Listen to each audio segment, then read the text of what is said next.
Assalamualaikum warahmatullahi wabarakatuh.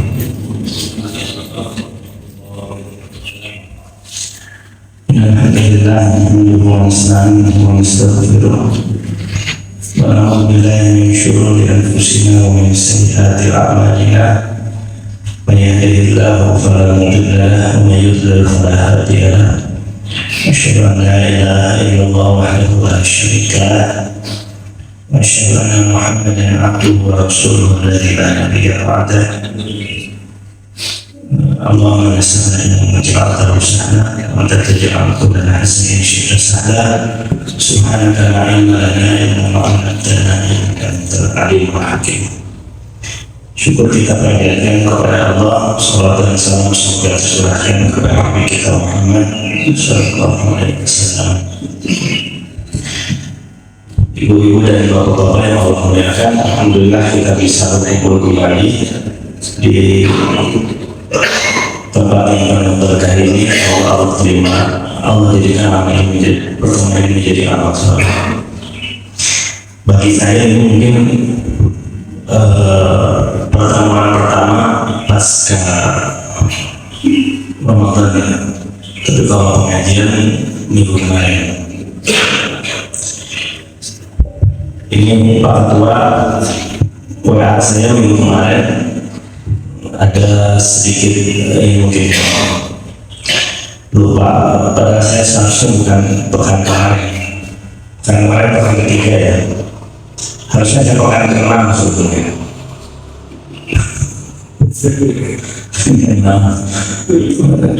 Pekan ke-7 cuman karena pekan ke-6 nggak ada, ditarik di pekan ke-4. Ya alhamdulillah, mudah-mudahan Allah mendengarkan segala urusan kita dan mudah-mudahan Allah karuniakan kepada kita istiqomah. Sekarang tanggal 18 Syawal, mengingatkan barangkali yang belum tuntas tahun Syawal, di antaranya saya belum tuntas 2 hari lagi. Tapi biasanya kalau sepak bola itu kan indah itu kalau gol itu di injury time.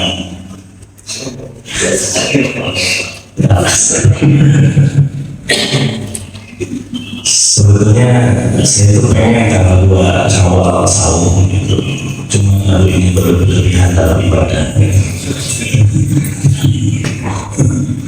Tapi alhamdulillah Pak Ajan seminggu istirahat berarti kan, setelah itu langsung dituntaskan.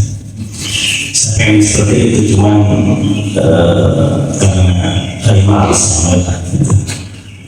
karena aktivitas itu banyak dan bagaimanapun juga tubuh ini butuh yang namanya support energi.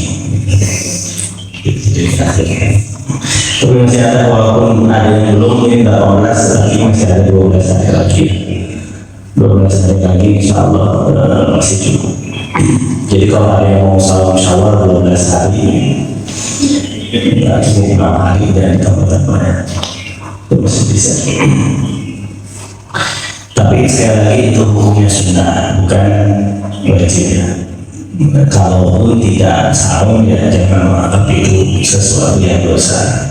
Selama itu sunnah jangan dianggap sesuatu yang wajib. Tapi kalau sunnah bisa dikerjakan itu istimewa. Dan hadis Nabi mengatakan man shoma Ramadan tsumma atba'ahu sittan min Syawal kana kasiyami dahri. Siapa yang saum Ramadan kemudian diikuti 6 hari di bulan Syawal, maka sama dengan saum 1 tahun. Ini ada 3 catatan. Yang pertama, siapa yang saum Ramadan diikuti bulan Syawal, pahalanya 1 tahun. Artinya dapat pahala 1 tahun itu kalau Ramadan diikuti bulan Syawal. Jangan Ramadannya tersaum, Syawalnya saum. Kalau Ramadan itu paling Syawal kan, itu yang penting ada pahala itu kan. Yang kedua, itu ada kalimat summa man shoma Ramadan summa atba'ahu sittan min Syawal. Siapa yang saum Ramadan Ramadan kemudian diikuti, kemudian pakai kalimat summa bukan pakai kalimat fa. Summa itu kemudian tapi berjalan, artinya boleh tidak langsung tanggal 2. Bahkan ada Syekh Ahmad Tasyangkiti yang mengatakan, ya kalau walaupun tidak ada aturan secara baku kapan saum Syawal boleh dimulai, tapi yang lebih baik jangan langsung tanggal kedua, karena sayang itu masih banyak opor. Itu tambahan saya teman-teman. Kemudian yang ketiga,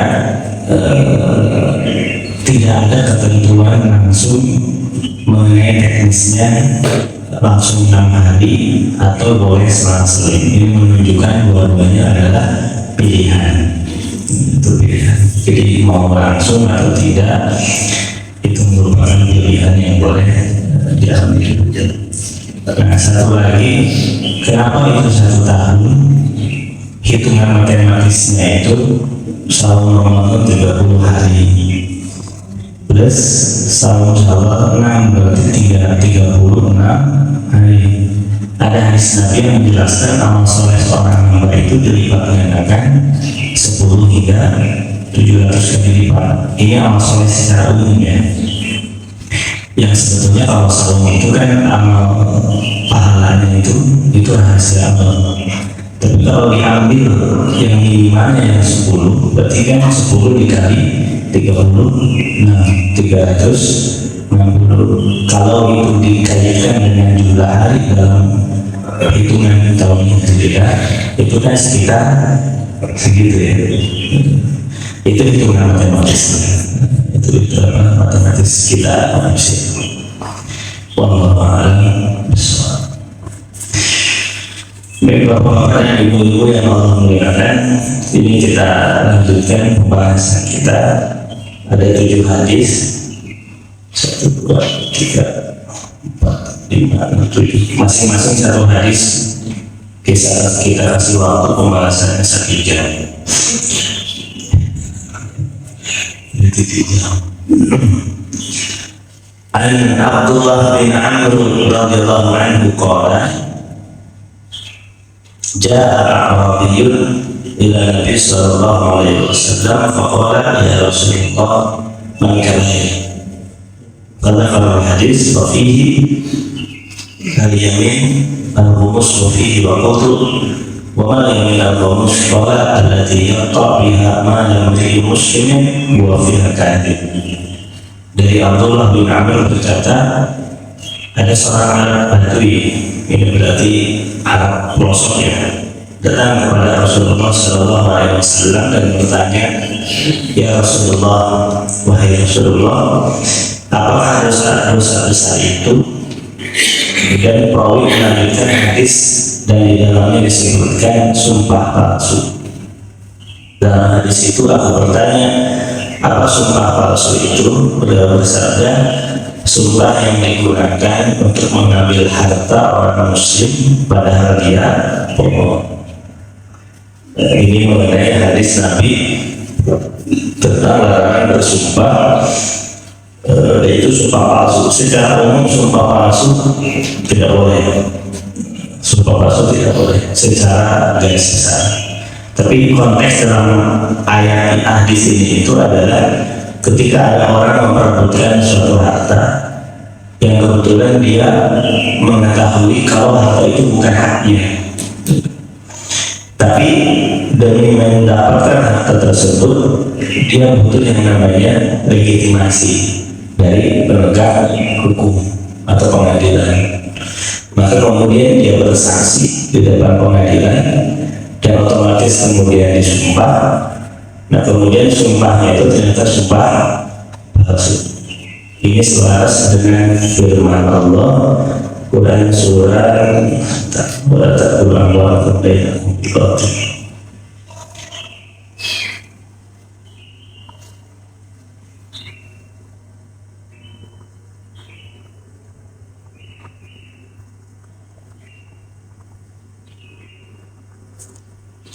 Quran surah Al-Baqarah 188. Wala taqulu amwalakum bainakum bil batil Janganlah engkau makan harta kalian dengan cara yang batil, waktu dulu biha ilahkan. Dan kemudian engkau untuk memuatkan hal tersebut, engkau bersaksi palsu di hadapan hakim, tidak perlu fariqah, supaya engkau mampu memakan harta tersebut. Kan kalau sudah dikuatkan oleh pengadilan di dunia, jadi kuat ya. Walaupun dengan sumpah palsu, karena hakim bagaimanapun juga dia akan memutus sesuai dengan fakta persidangan. Nah mungkin tanda petik faktanya atau satu buktinya ada, tapi ternyata itu bukti palsu, atau sumpahnya ada tapi sumpah palsu demi untuk mendapatkan harta yang sebetulnya bukan hak dia. Nah ini hati-hati masalah memakan harta orang lain, apalagi menggunakan perangkat negara. Atau misalnya dalam masalah waris ya, dalam masalah waris jangan sampai memakan harta yang bukan bagian kita. Makanya kenapa waris itu diutamakan atau dianjurkan orang tua meninggal segera bagian, atau kalaupun tidak segera dibagikan, paling tidak catatannya harus segera ada dan diselesaikan. Nah, ini rumahnya masih belum bisa dijual karena masih butuh untuk tempat orang tua misalnya yang meninggal baru bapak misalnya, tapi catatan itu harus ada di antara ahli waris, pembagiannya sekian, pembagian sekian, dan semuanya sepakat rumah akan dijual nanti ketika ibu sudah meninggal. Jadi ketika ibu sudah meninggal tidak ribut, artinya catatannya sudah ada.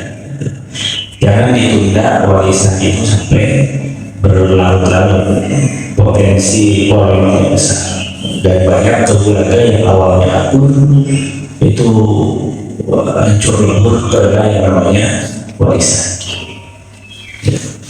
Apalagi kalau warisannya banyak, itu potensinya ramai.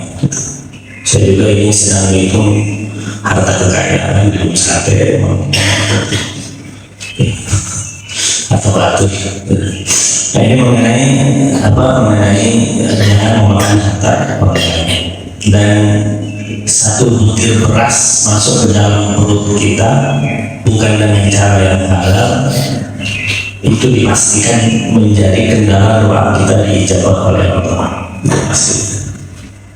Dan itu hadisnya jelas hadis Nabi SAW, di mana ada seorang pemuda yang berdoa di tengah pasir dalam kondisi tersesat. Dia tersesat, tapi kemudian dia berdoa di tengah pasir. Ketika itu kalau tidak salah Abu Hurairah ya, bingung dengan laki-laki ini, sepertinya dia dalam kondisi kesusahan. Akhirnya bertanya kepada Rasulullah, ya Rasulullah, itu ada laki-laki yang sedang berdoa. Apa kata Rasulullah? Innamal basaru haram, pakaian yang dia pakai itu pakaian hasil haram. Wa makanahu haram, makanan yang dia makan adalah makanan haram.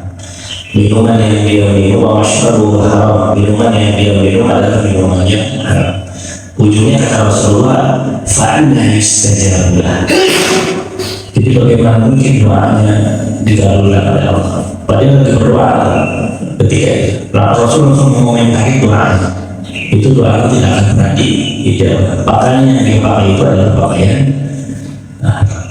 Jadi ketika melekat dalam tubuh kita sesuatu yang haram, itu dipastikan doa kita tidak akan diijabah. Ini kata Rasulullah SAW. Jadi pastikan segala sesuatu yang masuk itu adalah halal. Makanya jangan yang haram, yang makruh saja, yang makruh, yang syubhat. Rasul kan bilang al-halal bayin wal haram bayin wa bainahuma umurul musytabihat. Yang halal itu jelas, yang haram itu jelas. Di antara keduanya itu ada perkara yang syubhat yang sama-sama. Ujung hadisnya Nabi mengatakan, faman waqa'a fi syubhat waqa'a fil haram. Siapa yang masuk ke dalam dunia yang sama-sama ini, harta yang syubhat ini, waqa'a fil haram, sangat besar kemungkinan itu masuk ke dalam wilayah yang haram. Artinya syubhat itu lebih dekat ke haram daripada ke halal, walaupun itu sama ya. Nah, jadi kalau sesuatu yang masuk ke dalam perut sebesar mungkin itu yang dipastikan adalah halal.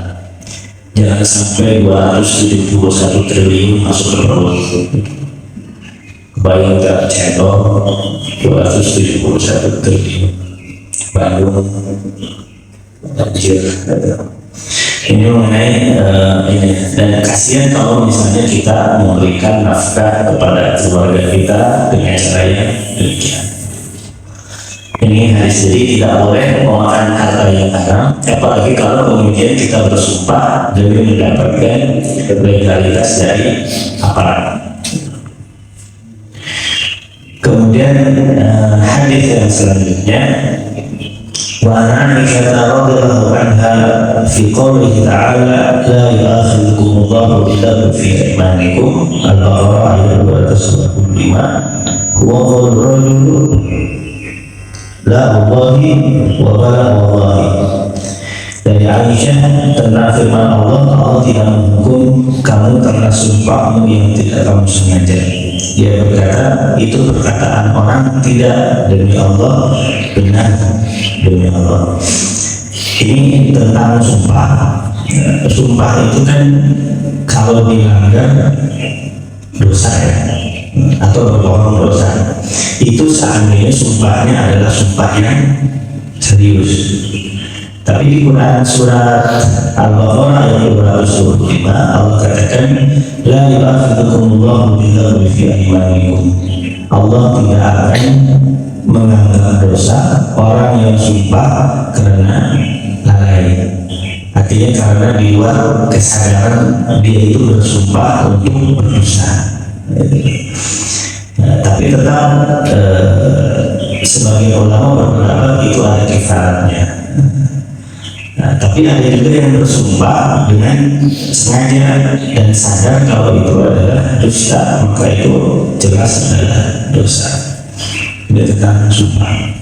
Dan kalimat sumpah ini memang jelas redaksinya wallah tallahi billahi, ditafsirkan terjemahkan ke dalam bahasa Indonesia menjadi demi Allah.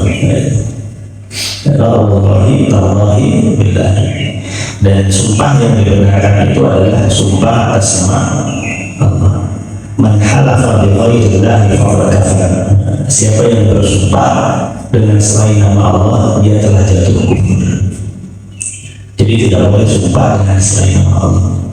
Man halafa bi ghairillahi faqad kafar. Siapa yang bersumpah dengan selain nama Allah, maka dia telah jatuh kafir. Intinya boleh tidak bersumpah dengan Rasulullah. Demi Allah, demi Rasulullah. Kesannya itu kan untuk mengeluarkan, untuk meyakinkan orang bicara. Demi Allah, demi Rasulullah. Resepnya tak boleh. Apalagi demi cinta kepada itu demi Allah sudah cukup. Demi Allah tidak boleh ditambah. Demi kalau Nabi kan kalimatnya ini, kalau dalam hadis yang lain, walladzi nafsi biyadihi, yang demi jiwaku berada dalam genggamannya. Itu maksudnya sumpah atas nama Allah sebetulnya. Demi dia yang menggenggam jiwaku, maksudnya demi Allah. Jadi sumpah itu harus atas nama Allah Subhanahu wa Ta'ala. Tidak boleh dengan sumpah dan lain. Nah, sumpah yang dianggap dosa itu adalah sumpah yang dilakukan dengan penuh kesadaran. Kesadaran kalau sumpahnya di pengadilan, ya pasti akan penuh kesadaran. Dan SOP di pengadilan kita juga kan sebelum bersaksi dia sumpah dulu atas kepercayaan dia masing-masing.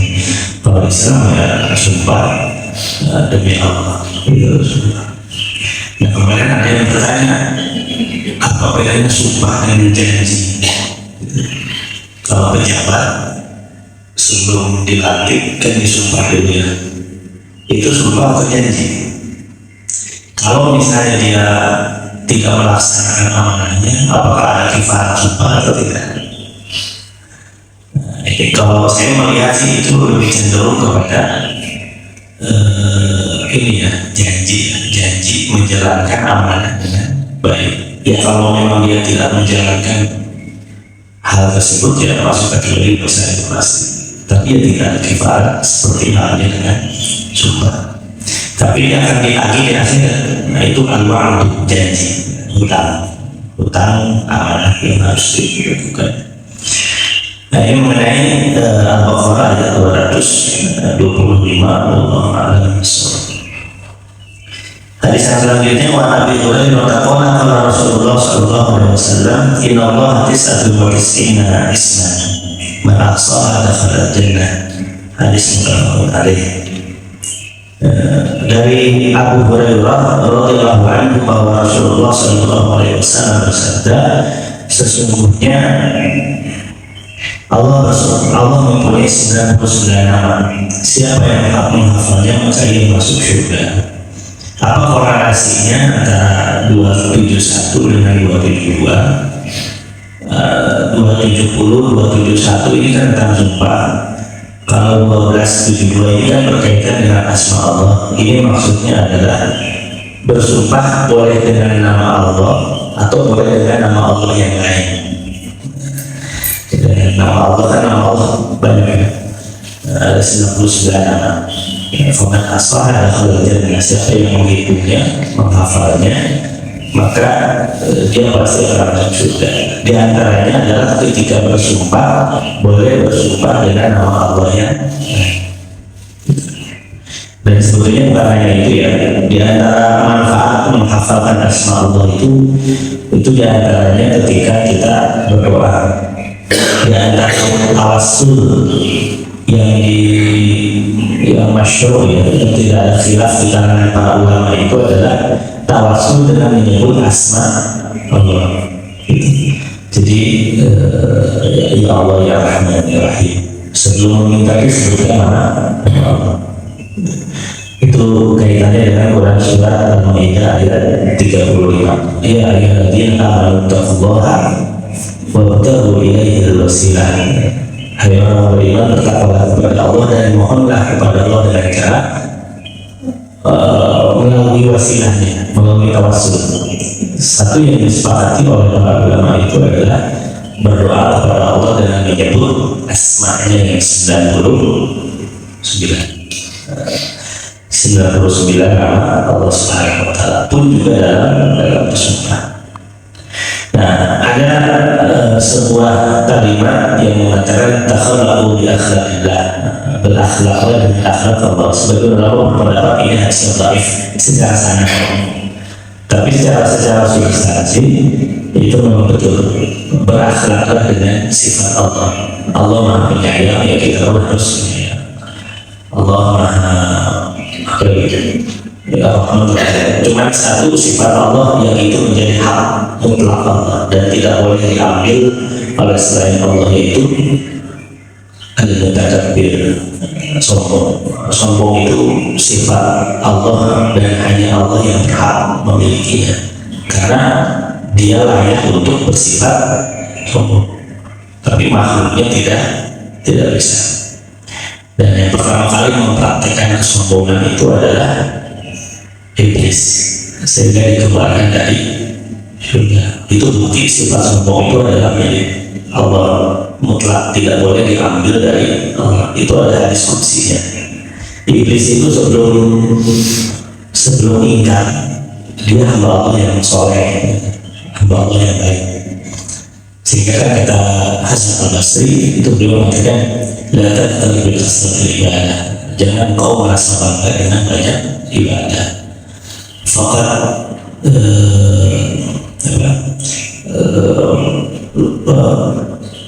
tidak ada makhluk yang sangat taat kepada Allah ketika itu selain iblis. Tapi wujudnya dia sombong dan wujudnya dia fadlima dzalik. Lihatlah apa yang Allah perlakukan kepada iblis. Hanya dikeluarkan dari surga. Itu iblis itu awalnya saleh. Tapi karena mengambil sifat Allah yaitu sombong, akhirnya dikeluarkan oleh Allah dari surga. Ini tentang asma Allah. Nah ini oleh sebagian ulama, khususnya ulama-ulama yang Asy'ariyah, 99 nama ini kemudian diringkas jadi 7 Tujuh ya, tujuh. Wujud kita bakal mukhalafah 27. Wujud kita bakal mukhalafatul awal sampai akhir ya. Berapa? 20 sifat Allah ya, 20 sifat Allah. Ya kemudian 20 sifat Allah dipertentangan oleh sebagian ulama, khususnya para para ahli hadis ketika itu. Karena redaksi nabinya ya jelas 99, kenapa harus ringkas menjadi 20. Nah, ringkas 20 ini masalah konsep metodologi akidah Asy'ariyah, Maturidiyah itu. Ya Allah, tapi hadis nabinya menjelaskan secara detail itu tentang 99 asma Allah Subhanahu wa Ta'ala. Maka Allah katakan dalam Al-Quran, walillahi asmaul husna. Selalu ketika menafsirkan ayat ini para ulama tafsir dengan metodologi tafsir bil maksud, yaitu tafsir yang menyandarkan kepada asal yang sahih, selalu mengutip hadis tentang Allah memiliki 99 nama. Walillahi asmaul husna fad'uhu biha. Allah memiliki nama-nama yang baik, maka berdoalah dengan nama-nama yang baik itu. Dan syukur-syukur kalau seandainya kita paham nama-nama Allah tersebut, sehingga kita berdoa, permintaan kita dikaitkan dengan nama Allah yang pas.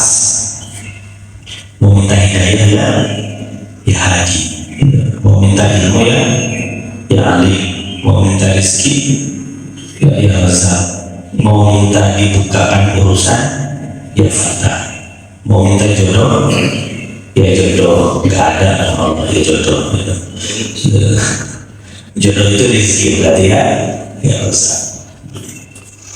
Itu tentang asma Allah. Kemudian selanjutnya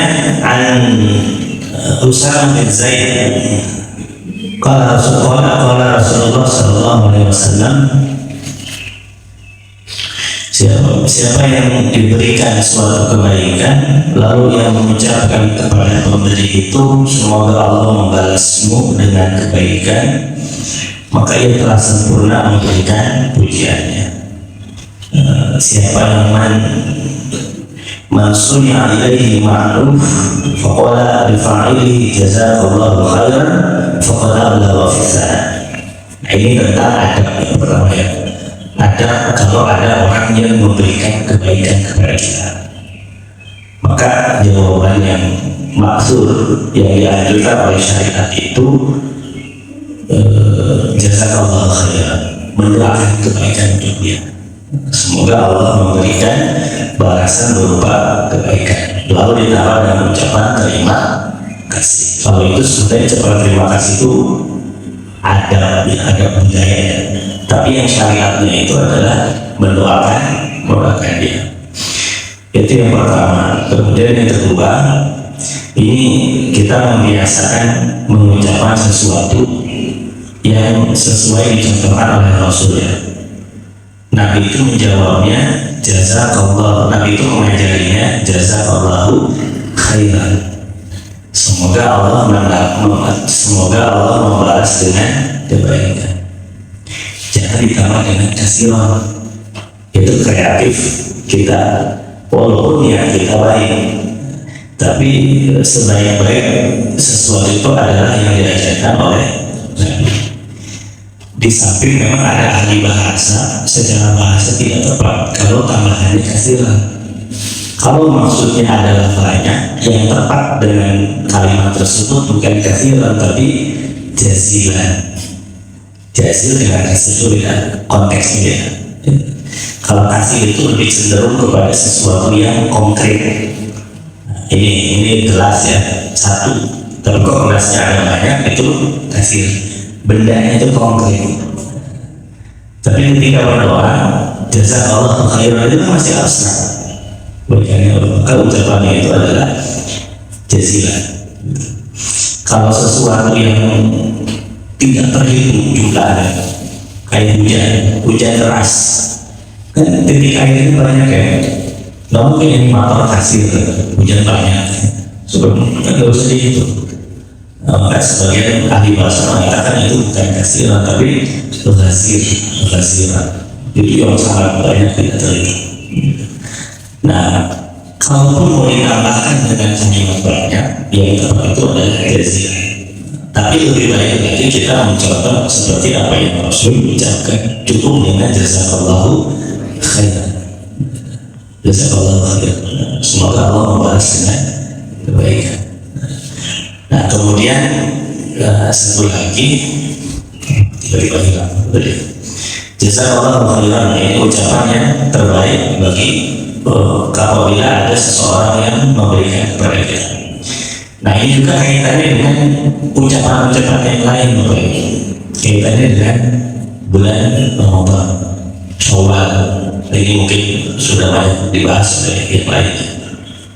Jadi apa yang kita ucapkan untuk saudara kita ketika kita datang waktu bulan Syawal yang dicontohkan oleh Rasul.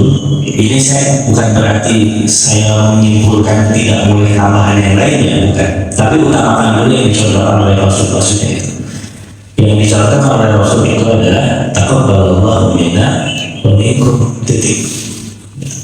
Jadi yang diutamakan itu adalah saling mendoakan semoga amal kita ketika Ramadan diterima, bukan permintaan maaf lahir batinnya. Itu sebagai tambahan saja. Sekarang ini kalau misalnya silaturahim ya, silaturahim bulan Syawal, kita kan sering silaturahim ke rumah A, ke rumah B. Yang pertama kali ketika berjumpa di bulan Syawal, yang ucapkan apa? Mohon maaf lahir kan? Berarti itu tuh sebetulnya tambahan saja. Yang utama ketika ketemu itu adalah taqabbalallahu minna wa minkum. Jadi yang diharapkan atas pertemuan bulan Syawal itu adalah saling mendoakan Ramadan itu diterima.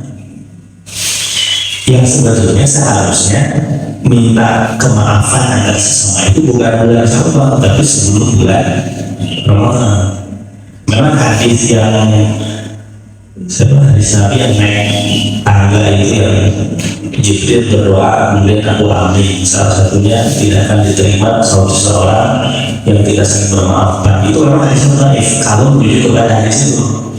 Tapi kalau menuju ke hadis yang umum bahwasanya ada orang yang Allah tunda amalnya naik ke akhirat karena di antara kedua orang ini ada syahna, ada permusuhan. Ini diartikan kan sebelum memperbaiki hubungan vertikal dengan Allah, perbaiki hubungan horizontal. Nah, berarti kan sebelum ibadah Ramadan perbaiki dulu hubungan Anda bersama. Artinya sebetulnya saling memaafkan itu tuntas sebelum Ramadan. Insyaallah itu fokus saling mendoakan untuk urusan vertikal kita dengan Allah, saling mendoakan mudah-mudahan diterima oleh Allah. Jadi silaturahim Syawal itu sebetulnya adalah menguatkan doa supaya Ramadan diterima. Cuma seringkali kita salah, fokusnya itu malah saling memaafkan. Bukan itu salah, bukan. Cuma titik poinnya itu tambahan sebetulnya. Nah, ini kalau diimplementasikan dalam bentuk ucapan ketika silaturahmi bulan Syawal, kita berkunjung ke tetangga kita, ke saudara kita, seringkali fokus itu memaafkan batinnya Syawal ya. Sehingga lupa taqabbalallahu minna wa minkum itu. Padahal diutamakan adalah taqabbalallahu minna wa minkum.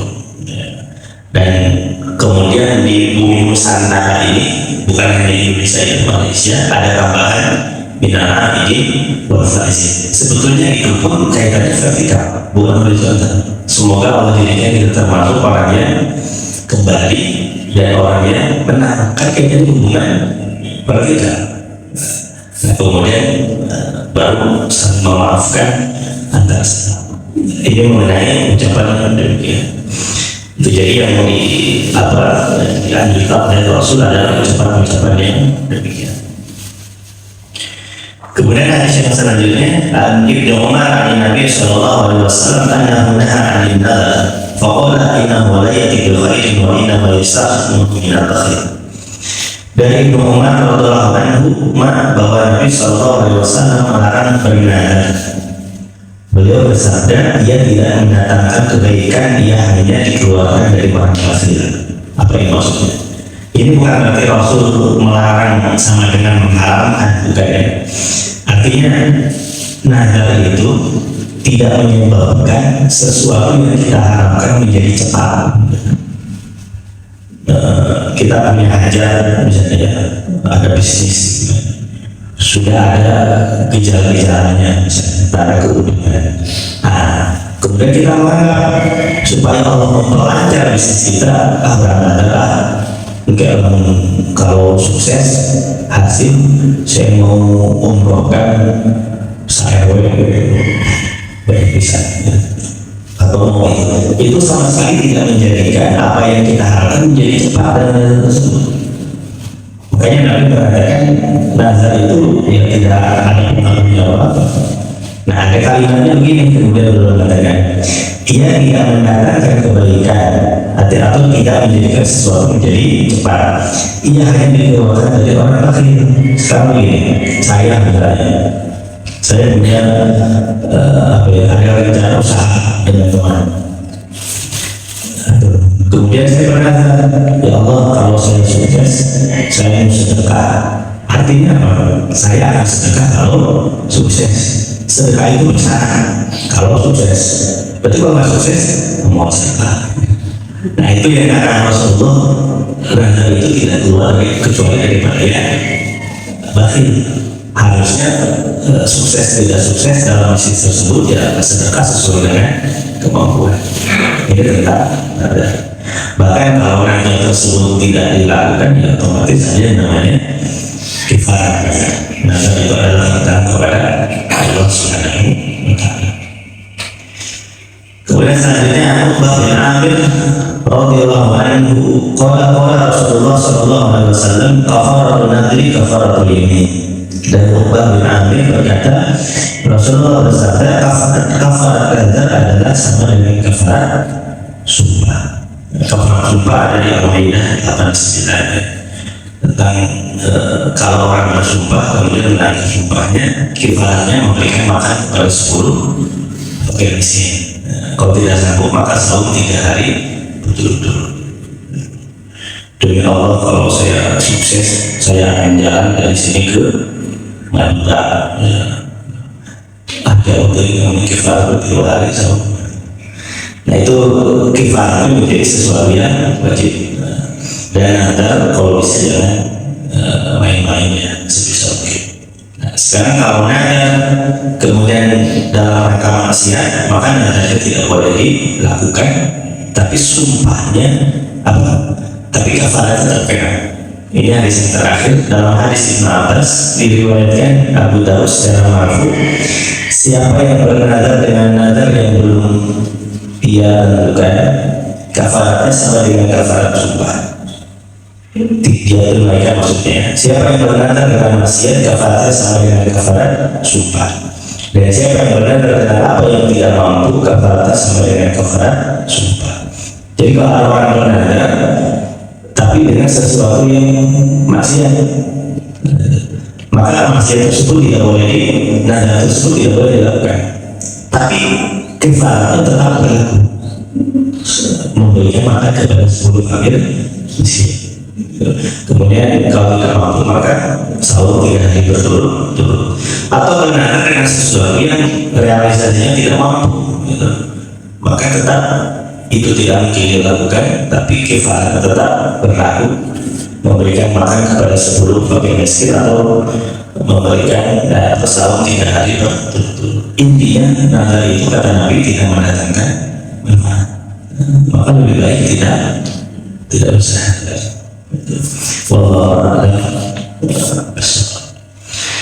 Baik Bapak Ibu yang Allah muliakan, ini beberapa hadis yang aslinya 7 jam saya ringkas jadi 45 menit. Maka tidak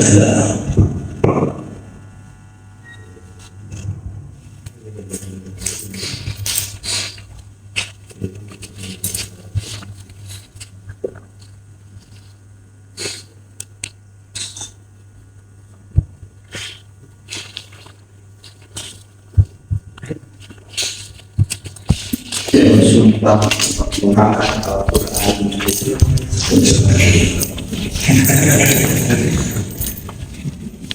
Itu menuju itu mana ya?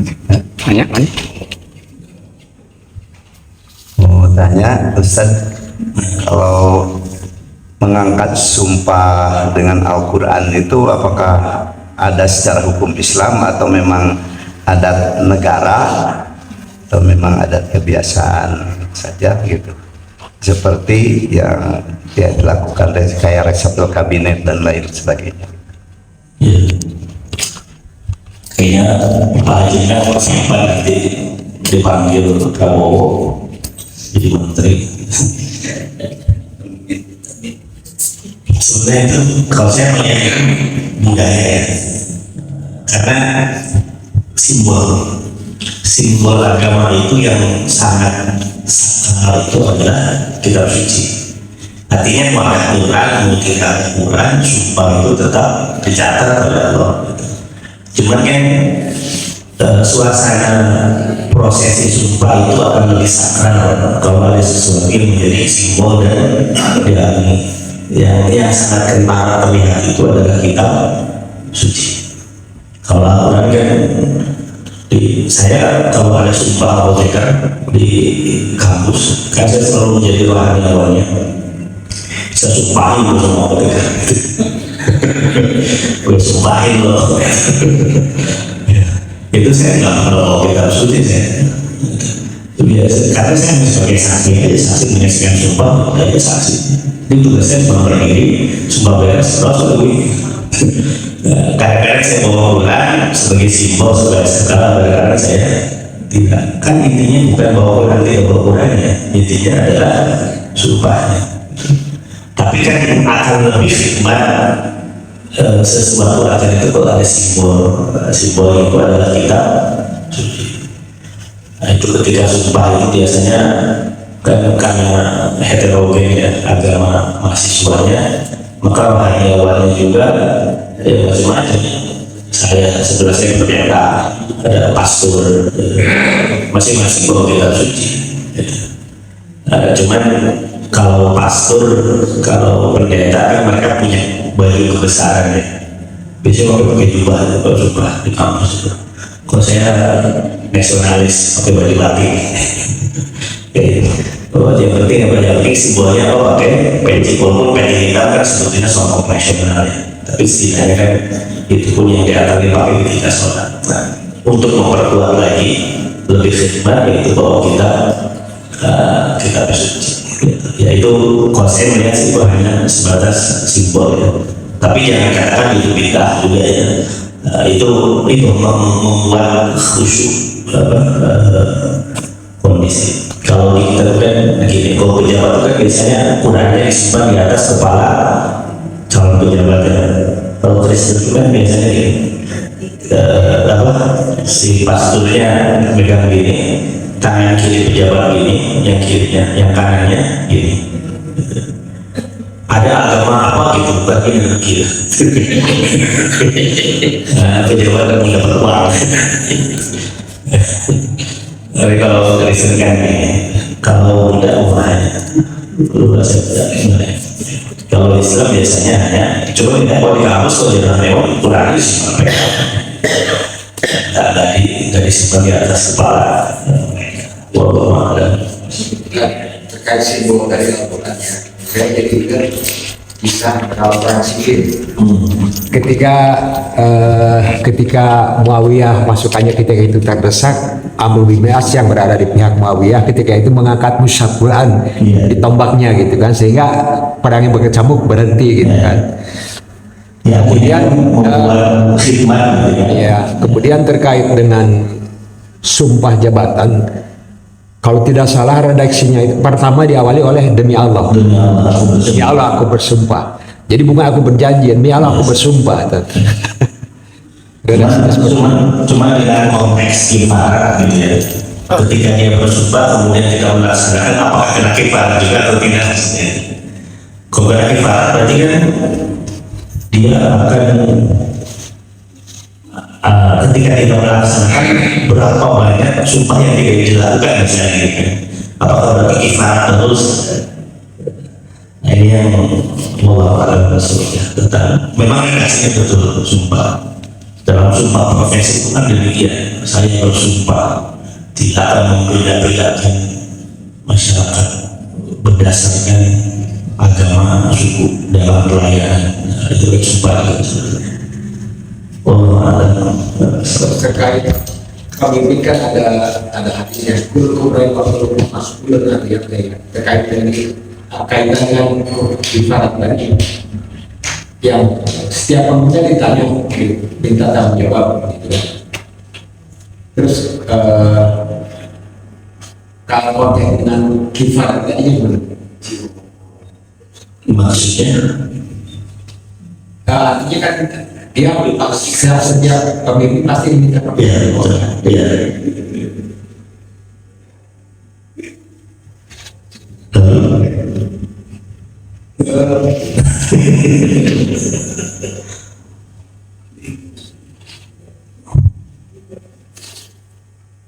kaitan kifarat sumpah tadi. Oh, ya itu maksudnya. Artinya setiap pemimpin itu akan memiliki pertanggungjawaban. Nanti kalau dia sudah bersumpah, kemudian dia tidak melaksanakan, apakah sumpah itu akan memiliki pemimpin di akhirat? Itu pasti. Cuma maksudnya gini, kalau di akhirat pasti ditanya gitu. Cuma konteksnya itu, apakah ketika ada pejabat yang tidak, kan kalau kifarat sumpah itu kan konteksnya di dunia, konteksnya di dunia. Sebenarnya hadis yang tadi, hadis yang setiap pemimpin akan diminta bertanggung itu kan konteksnya akhirat. Di akhirat itu semua pemimpin akan diminta bertanggung jawab. Tapi kalau kifarat itu kan konteksnya di dunia, kewajiban orang yang tidak melaksanakan sumpahnya. Nah kalau saya bersumpah demi Allah saya bla saya langgar atau saya bohong itu kan kifarat 3 hari ya, atau memberikan makan. Tapi kalau kaitannya dengan sumpah jabatan, ada sekian banyak pejabat atau seorang pejabat yang melanggar sumpahnya. Nah, apakah dia wajib kifarat yang konteksnya dilaksanakan di dunia? Nah, itu sampai sekarang mungkin ya harus mencari jawaban kita ya. Tapi kalau kalian yang bagian yang barusan diminta pertanggung itu kan konteksnya nanti di kedua hal yang berbeda. Wallahu a'lam bishawab. Cuman secara konteks sumpah jabatan itu saya melihat bentuknya adalah janji kalau saya melihat. Artinya walaupun kalimat redaksinya adalah sumpah, tapi saya melihat substansinya itu adalah janji, berjanji akan melaksanakan jabatan ini sebaik mungkin. Tapi wallahu a'lam bishawab.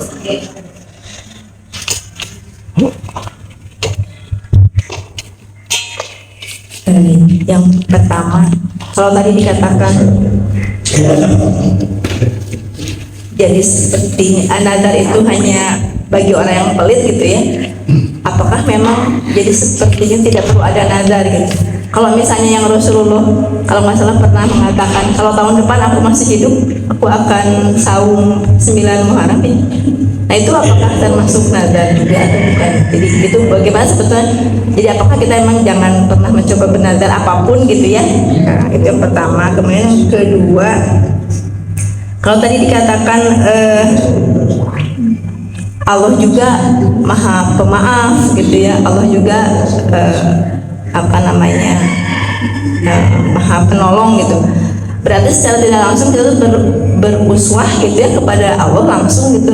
Apakah begitu ataukah kan tetap kita kepada Rasulullah yang bukan kepada Allah? Karena kan sepertinya kita membandingkan dengan Allah juga maha pemaaf, masa sih kita enggak sebanding juga gitu ya. Jadi takutnya salah menganalogikan ya, itu salah menerapkan Asmaul Husna itu ya. Kemudian satu lagi, kalau lihat dari tadi konteks sumpah palsu itu kan seolah hanya karena di awalnya menggunakan kata demi Allah atau wallahi gitu. Sebetulnya kan secara umum itu kan berdusta juga gitu ya. Jadi bagaimana dengan dusta biasa gitu?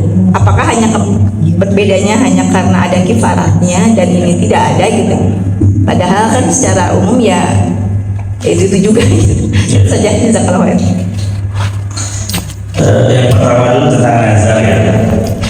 Gini, datangnya Islam itu kan untuk meluruskan akidah yang menyimpang sebelum datangnya Islam ya. Di antara bentuk penyimpangan akidah itu adalah orang-orang jahiliyah dulu bernazar dengan selain nama Allah, demi Lata dan Uzza, demi siapalah, demi yang lainnya yang mereka sembah sebetulnya tidak berhak untuk disembah. Nah, datangnya Islam itu untuk merubah kesesatan mereka, penyimpangan akidah mereka, tanpa mengesampingkan kebiasaan mereka. Di antara itu contohnya tentang nazar. Nazar itu kan sudah dilakukan sebelum datangnya Islam. Orang-orang kafir sudah terbiasa dengan nazar, tapi nazarnya salah dengan selain nama Allah. Nah, yang dikoreksi oleh Islam itu adalah dari segi aspek tauhidnya. Jangan sampai bernazar dengan selain nama Allah, maka bernazar dengan nama Allah. Nah, maka bukan berarti nazar yang tidak boleh, nazar boleh. Dan kebiasaan nazar yang telah dilakukan oleh orang kafir tidak dilarang dalam Islam, tidak disuruh dihentikan. Cuman yang sisi salah dalam nazar tersebut diubah menjadi demi Allah, menjadi atas nama Allah Subhanahu wa Ta'ala. Nah, tapi kemudian Nabi mengatakan, walaupun setelah dikoreksi dengan menyebut nama Allah, hakikatnya nazar itu sama sekali tidak mendatangkan kebaikan, hanya kerepotan saja. Nah, artinya yang lebih baik tidak dilakukan, tapi bukan berarti tidak boleh. Jadi itu historinya, sejarahnya, kenapa sampai ada keluar kalimat Nabi ini nazar itu tidak mendatangkan kebaikan, karena bukan syariat ya. Petunjuk tentang nazar ini diawali dengan proses perubahan itu dari kemusyrikan kepada keimanan. Walaupun hakikatnya Nabi kemudian menjelaskan nazar yang sudah biasa dilakukan sejak zaman dulu itu, walaupun sudah dirubah menjadi tauhid, sebetulnya tidak mendatangkan kebaikan, hanya merepotkan diri kita sendiri. Maksudnya yang lebih baik tidak usah bernazar. Dan Nabi menjadikan catatan di sini, kalau sedekah itu misalnya nazar sedekah itu hanya dikarenakan kalau bisnis sukses, ya berarti apa? Berarti kalau tidak sukses ya tidak akan sedekah. Berarti sedekah itu bersyarat. Nah, itu yang masuk hadis Nabi, nazar itu tidak keluar kecuali dari orang-orang yang bersih. Walaupun bukan berarti yang nazar pasti poin. Kita tanya ibu, kalau kamu ibu sukses, saya beli nawar itu kamu ibu, ibu mau korek. Nah, ini Rasul berbicara secara umum ya, bukan persen, bukan menunjuk ke hidup seseorang, bukan. Itu mengenai hal tersebut tentang ada. Nah, kalau perkataan Nabi yang kalau aku hidup tahun depan aku akan saum tanggal 9 Muharram ya, 9 Muharram. Konsep itu bukan nazar, itu adalah rencana Nabi ya, bukan nazar kepada Allah, tapi itu adalah rencana Nabi. Kalau sekiranya Allah berikan usia yang panjang, kayak begini lah. Pak Jun bilang kalau misalnya tahun depan saya masih ada, saya mau ramadan di Masjidil Haram misalnya, bukan di Vatikan ya, di Masjidil Haram. Nah itu kan bukan ada, itu kan rencana. Kemudian yang kedua berkaitan dengan ini bercontoh dengan nama Allah ya. Jadi di antara karunia besar yang Allah Ta'ala berikan kepada kita itu, Allah berikan seorang teladan ya, Rasul. Selama kita mengikuti Rasul, pasti kita mengikuti apa yang Allah inginkan. Qul in kuntum tuhibbunallaha fattabi'uni.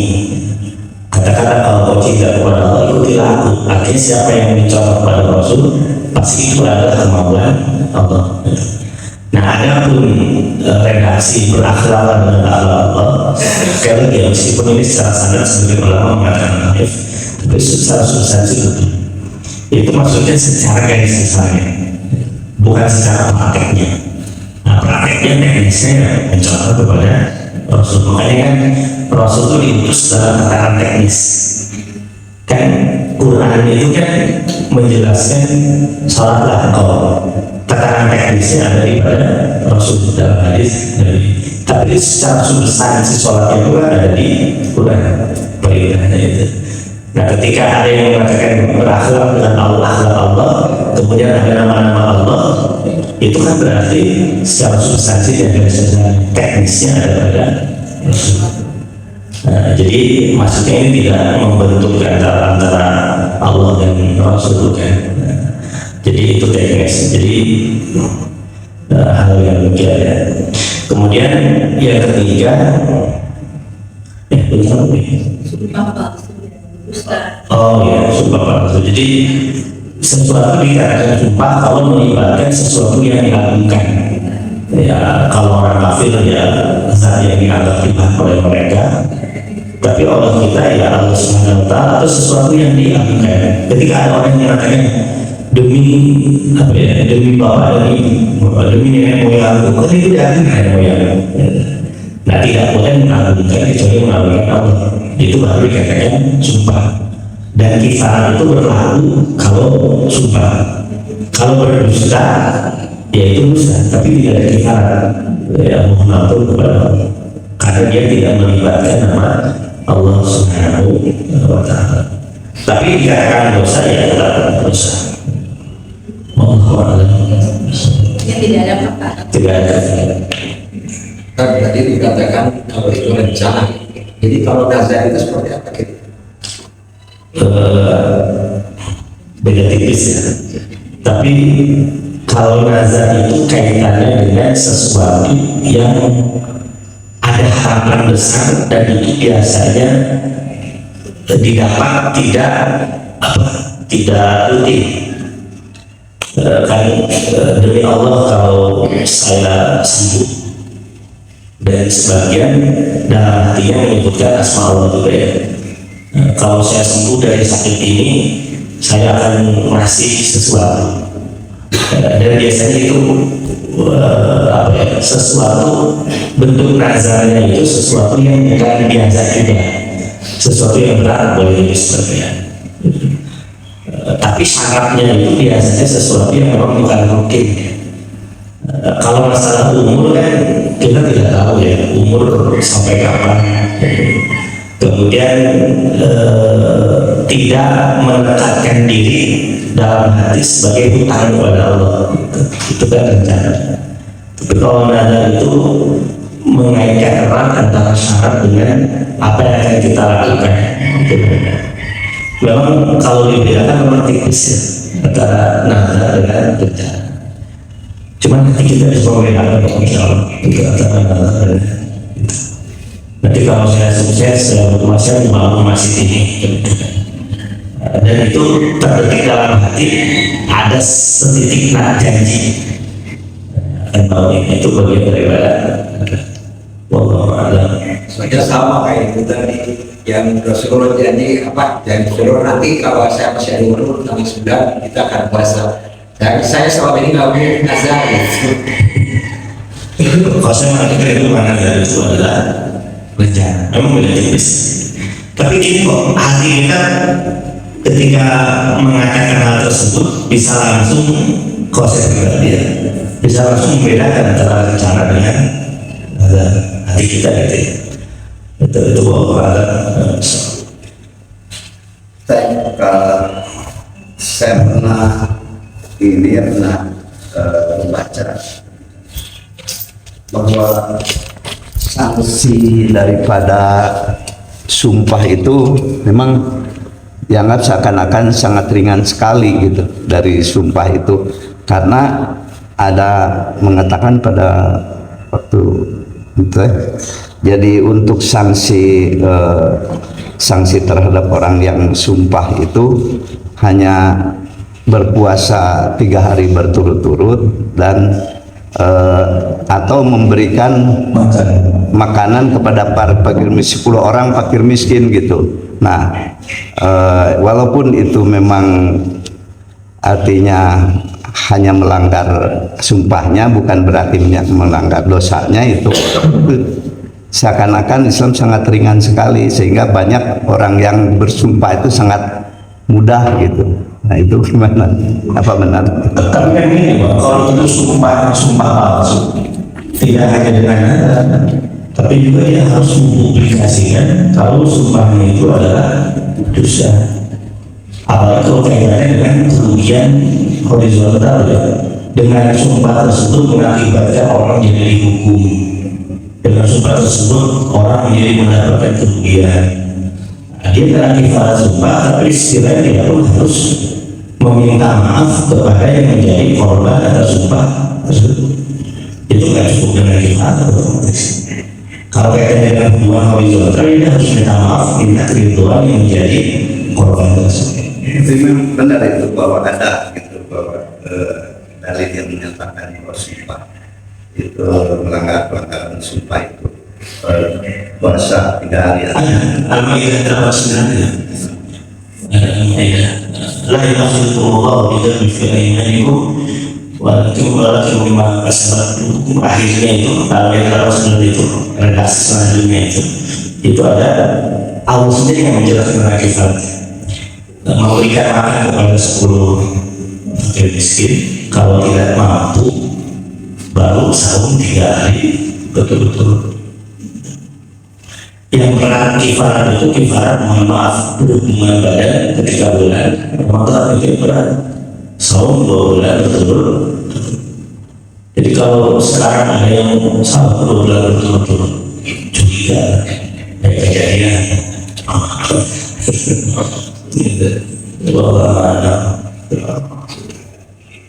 Jangan diulangi ya baca.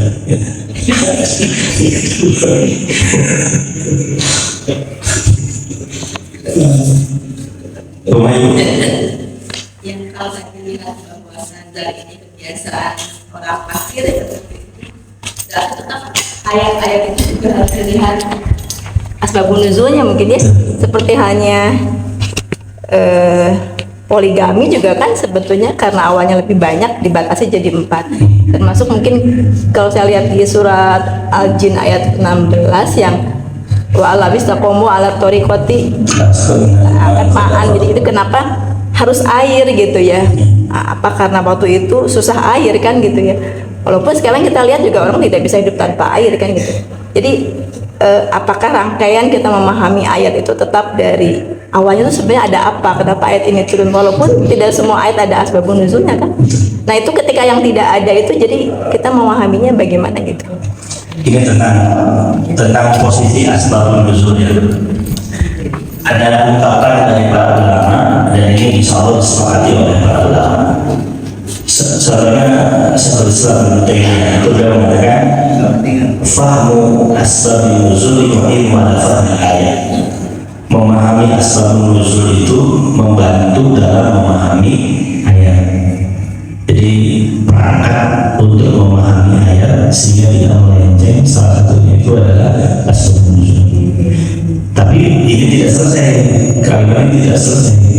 Ada kaidah yang lain yang mengatakan al-ibratu bi umumil lafzi la bi khususis sabab. Pelajaran yang diambil dari redaksi suatu ayat itu dari keumuman ayat, bukan dari kekhususan sebab. Jadi asbabun nuzul dimaksudkan untuk memahami maksud suatu ayat, tapi pelajaran yang diambil bukan dari kekhususan sebabnya, tapi keumumannya. Contohnya begini, dalam Al-Quran itu ada firman Allah, innal hasanat yudhibna sayyi'at. Amalan baik itu bisa menghapus amalan buruk. Ini maksudnya apa ya? Nah ternyata ayat ini ada asbabun nuzulnya. Asbabun nuzulnya itu kurang lebih ya, ini bahasa saya.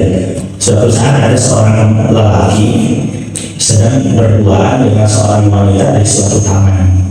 Tiba-tiba dia tidak sengaja nyium perempuan ini, padahal itu istrinya. Saya bingung ini kumat terkejut kumat sekarang. Nah, tapi gara-gara kejadian itu semalam dia tidak bisa tidur. Bayangkan ini saking kuat imannya, segitu gak bisa tidur, gelisah. Akhirnya paginya beliau mengadu kepada Rasul, ya Rasulullah, tadi malam teka aja nih, asli teka aja emang. Nah, akhirnya ini gimana ya Rasulullah? Akhirnya Rasul bilang, Rasul itu kalau mendapatkan pertanyaan, kemudian beliau diam bersedang menunggu, baik. Tapi kalau Bapak Ibu nanya Pak John dan Pak John diam, itu berarti bingung. Oh, gitu. Jangan kalah Pak John mengatas Pak John. Tapi kalau Nabi itu memulai, maka terlihat Allah yang tadi inna hasanat itu yang amalan baik bisa menghapus amalan buruk. Oh, berarti kesimpulannya kalau kita baru melakukan dosa, bentuk cara kita memohon ampun kepada Allah itu langsung ditimpa dengan amalan baik. Tapi ayat ini tidak hanya berlaku kepada orang yang tertentu, tapi juga berlaku untuk semua manusia. Makanya tidak diikat oleh asbabun nuzul, tapi kepada keumuman ayat. Yang kedua, ini tidak hanya berlaku kepada dosa masalah cium-cium, tapi juga dosa yang lain. Kalau melakukan dosa itu dan ini pun berlaku setiap masa sebelum datangnya hari. Jadi asbabun nuzul tidak bisa dinyalakan, tapi mengambil kesimpulan syariat bukan dari asbabun nuzulnya, tapi dari keumuman. Nah, kalau tidak ada asbabun nuzulnya, dan kebanyakan ayat tidak ada asbabun nuzulnya, ya berarti itu lebih diartikan ayat ini mudah dipahami, lebih mudah dipahami daripada yang ada asbabun nuzulnya. Wallahu a'lam.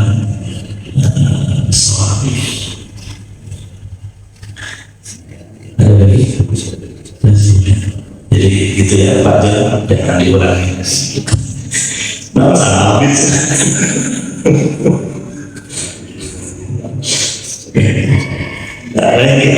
Mohon maaf segala kekurangan, kita tutup dalam tafakur majelis. Subhanakallahumma wa bihamdika, asyhadu an la ilaha illa anta, astaghfiruka wa atubu ilaik. Rabbana atina fid dunya hasanah wa fil akhirati hasanah wa qina adzabannar. Assalamualaikum warahmatullahi wabarakatuh.